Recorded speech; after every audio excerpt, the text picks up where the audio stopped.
बुद्धि की मुक्ति, नव्य मानवतावाद। प्रभात रंजन सरकार। समर्पण।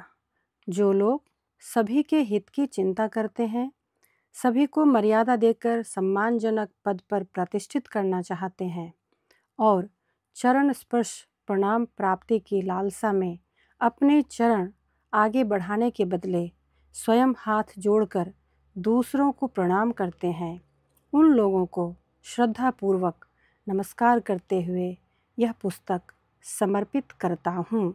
विनयशील प्रभात रंजन सरकार। अध्याय 1, भक्ति तत्व और नव्य मानवतावाद।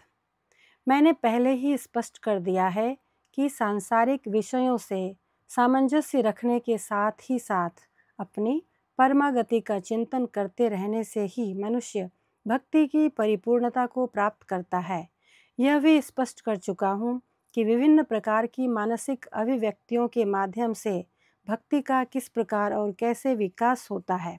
अब मैं चाहता हूँ कि यह जो अंतर्मुखी दृष्टि अर्थात परमागति सब्जेक्टिव अप्रोच और बहिर्मुखी पक्ष अर्थात वैषयिक सामंजस्य ऑब्जेक्टिव एडजस्टमेंट है, इसके बारे में कुछ और बातों को अच्छी तरह समझ लिया जाए।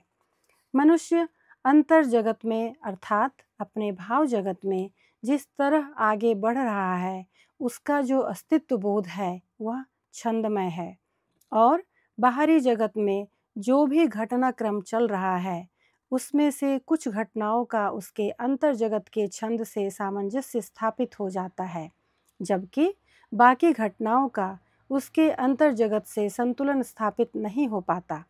जहाँ यह संतुलन गड़बड़ाता है वहाँ मनुष्य अटपटा अनुभव करता है, अनबना हो जाता है। तुम लोगों ने अनुभव किया होगा कि कुछ लोगों का साथ तुम्हें अच्छा नहीं लगता, जबकि कुछ अन्य लोगों के साथ रहना तुम्हें बहुत अच्छा लगता है। जिन लोगों के बाह्य कार्यकलाप या जीवन शैली का छंद तुम्हारे अंतर जगत के छंद से सामंजस्य स्थापित कर लेता है, उन लोगों का साथ तुम्हें अच्छा लगता है, और जहाँ ऐसा नहीं हो पाता वहाँ रहना तुम्हें अच्छा नहीं लगता। इसलिए बाह्य जगत में किस प्रकार चलना होगा और दूसरों का किस प्रकार पथ प्रदर्शन करना होगा, इस संबंध में एक स्पष्ट नीति, एक स्पष्ट दर्शन, एक सुपरिभाषित दार्शनिक संरचना का होना आवश्यक है।